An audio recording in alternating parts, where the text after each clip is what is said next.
Bonjour à tous. Pour ceux qui ne me connaissent pas, je m'appelle Jessica, j'ai 26 ans et je suis peintre. Dans ce troisième épisode, nous allons revenir sur la préparation de mon vernissage et la préparation physique. Je vais enfin vous parler de choses qui ont pu être assez agréables. Il était vraiment important pour moi que je sois une 10 sur 10, que je sois trop fraîche. Et là, je me suis dit, Jessica, comment je peux être trop fraîche? Fallait que j'élabore une stratégie. Là, je voulais avoir une coiffure que je n'ai pas habituellement, make-up que je n'ai pas forcément habituellement, les ongles, la tenue, bref, quelque chose qui sort de l'ordinaire. Pour ceux qui me suivent depuis longtemps, vous devez sûrement savoir et voir que j'ai des microlocks depuis 2020. Avant, j'avais déjà des locks, mais c'était pas des microlocks. Elles m'arrivaient à peu près ici. Ouais, là. J'avais envie d'avoir des locks beaucoup plus longues. Et les tresses un peu de sirène, très longues, très fines. J'avais pas envie de faire par-dessus mes micro-locks. Avoir pas mal cherché sur internet, j'ai décidé de faire des extensions en cheveux naturels. Donc ça m'a pris une éternité de les faire entre trouver la bonne perruque, tresser les extensions, crocheter les extensions sur mes cheveux et après crocheter toute la longueur. Et encore, je suis un peu déçue. Vous savez pourquoi? Parce que en fait, je voulais vraiment des cheveux de sirène qui arrivent en bas du dos. J'ai choisi une perruque qui était longue. Avec les tresses, ça a vraiment réduit la longueur et donc c'était pas... Voilà, vous voyez là, j'ai un tout petit peu coupé, mais c'était pas si long que ça. Bon, ça m'arrive milieu du dos et c'était pas le but. Moi, je voulais vraiment que ça m'arrive en bas du dos. Mais je suis très contente, puisque rien que de faire les locks, de préparer les extensions, ça m'a pris une semaine. Donc je vais pas cracher dans la soupe. Bref, ok, on s'est occupé de mes cheveux. Pour ma tenue, je souhaitais vraiment être habillée en blanc, comme les prêtresses vaudou en fait, lors des cérémonies. J'ai emprunté très longuement un ouvrage, un mémoire d'outre-mer sur des cérémonies vaudou et j'avais vu des femmes vraiment très belles avec des robes blanches ou des hauts blancs et puis beaucoup de tissus, beaucoup de jupons. Et j'ai voulu faire de même et avoir une tenue blanche évidemment et avec beaucoup de tissu et beaucoup de volume. C'est vraiment important pour moi que tout soit cohérent, que ça soit ma tenue, ce que l'on pouvait manger, ce que l'on pouvait voir lors de la performance, ce que l'on pouvait voir au niveau des toiles. Je tenais à ce qu'on puisse associer ma tenue au fait d'être une prêtresse vaudou.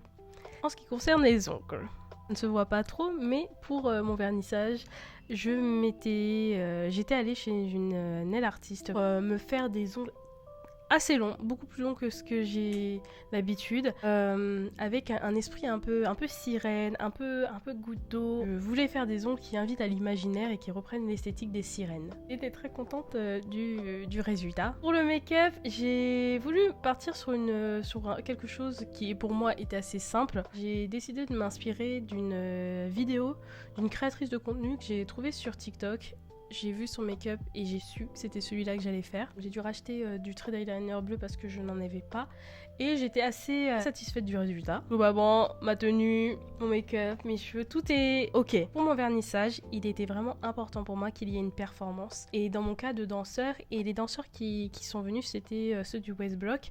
Je les ai contactés individuellement et puis on s'est mis d'accord pour organiser une répétition. J'ai aussi contacté des percussionnistes, un groupe de musique guadeloupéenne qui s'appelle Tambouye Guaca et on est allé répéter dans les locaux où je prends des cours de peinture. J'avais déjà en tête ce que je voulais, par exemple je voulais que ça soit une femme qui commence et une femme qui finisse le show parce que j'avais 4 danseurs, 2 hommes et 2 femmes et je voulais que les femmes commencent le show et que les femmes le finissent. Me demandez pas pourquoi, vous le savez déjà. Et je voulais quelque chose de doux, sensationnel et en même temps très vivant qui pouvait faire référence à ce que a pu être la cérémonie de Bois Caïman, parce que j'ai pu lire que lors de cette cérémonie, donc une des prêtresses a fait boire une coupe de sang, et puis après la cérémonie a pu débuter. Il y avait des percussionnistes, sûrement de la danse, et donc pour moi, lors de mon vernissage, mon exposition reprend quand même cette thématique de la révolution en Haïti.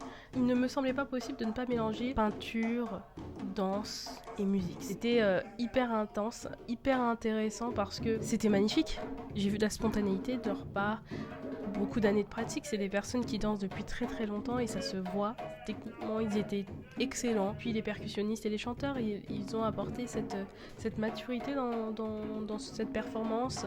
On a passé beaucoup de temps aussi à discuter sur leur rapport aussi au chant et aux danses. J'ai aussi voulu enregistrer une partie de leurs pensées parce que, je sais pas comment je pourrais l'utiliser un jour, mais je m'étais rendu compte que ce qu'ils racontaient était vraiment important. Une semaine avant le vernissage, j'ai voulu que le buffet soit bien rempli, vraiment qu'on mange bien. On est allé au marché avec ma mère, on a pris des produits frais, des choses déjà un peu cuisinées, notamment des sardines qui étaient trop bonnes. On est allé dans un hypermarché et puis on a pris le reste, des boissons, d'autres choses à grignoter, à manger. Là, nous étions à une semaine du vernissage.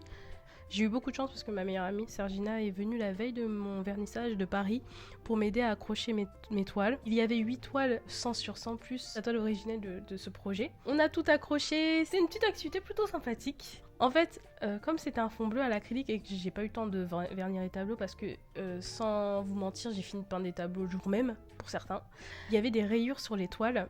Et donc j'ai repris mon petit pot de bleu, j'avais amené ma peinture bleue pour ça et j'ai repeint les tableaux et Sergina, gentiment, m'a séché tous mes tableaux. Qu'est-ce que ferait pas une meilleure amie? Le lendemain, le jour J, non, j'allais oublier, stop. Vous vous rappelez dans la dernière vidéo quand je vous ai montré tous les livres que j'ai vus, j'ai parcouru, lus, etc. Je me suis dit, mais Jessica, tout ce savoir là, tu vas en faire quoi? Tu vas le garder pour toi, ça sert à rien. Ce serait quand même mieux parce que tu ne seras pas toujours là pour expliquer. D'ailleurs, je n'ai pas été souvent là dans les locaux pour expliquer mes tableaux. Ça serait bien que les personnes puissent avoir un petit livret qu'ils auraient dû laisser sur place et que certaines personnes m'ont volé.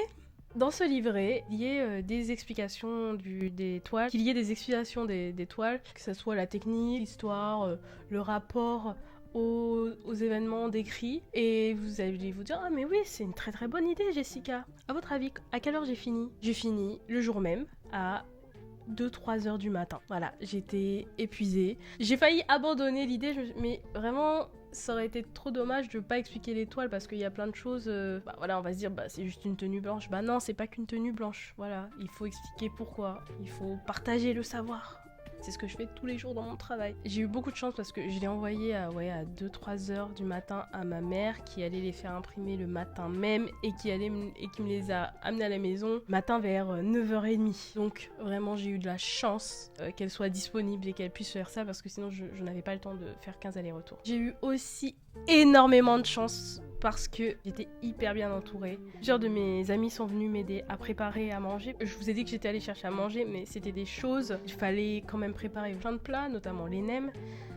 Pour moi, il était vraiment important qu'au niveau des choix dans ces petits mets, en fait, tout le monde puisse s'y retrouver, que ce soit les personnes végétariennes, les personnes qui mangent halal, parce que mon entourage est divers, donc elles sont super bien préparées. Et il a été l'heure déjà d'amener tout ça, parce que là, on a préparé la nourriture chez moi, et il a fallu ramener la nourriture dans le local. On a pris une petite pause pour trinquer quand même à mon succès. Allez, c'est parti! Jessica. Puis il a été l'heure déjà de se préparer. Donc on est rentré chez moi. Pendant que moi et Sergina on se préparait, Sophie, la bonne fée, était en train de me préparer mes petits encarts que j'avais pas finis. C'était trop mignon. Je suis habillée, elles m'ont aidé à mettre mon nœud parce que j'étais pas sûre de ma coiffure. On voit pas Sophie. Oh, quelque chose, je sais pas moi.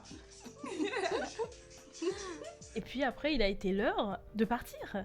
On arrive là-bas. J'avais prévu normalement avec quelqu'un de réaliser une petite interview pour avoir mon avis à chaud sur l'événement qui allait se passer et puis qu'on me pose des questions concrètes sur mes toiles. Depuis 3 vidéos, je vous explique l'événement, comment j'ai fait. Mais je vous ai pas vraiment expliqué mes réelles motivations. Je vous ai pas vraiment expliqué pourquoi je fais ça, pourquoi l'art, pourquoi tout. Normalement, donc je devais faire ça avec cette personne et puis cette personne le matin même m'a expliqué qu'elle aurait du retard et ce retard, c'était pas possible dans mon organisation. Heureusement, j'avais tout anticipé avec Sergina. on avait préparé des questions, on avait le matériel, c'est-à-dire les lampes, la caméra, etc.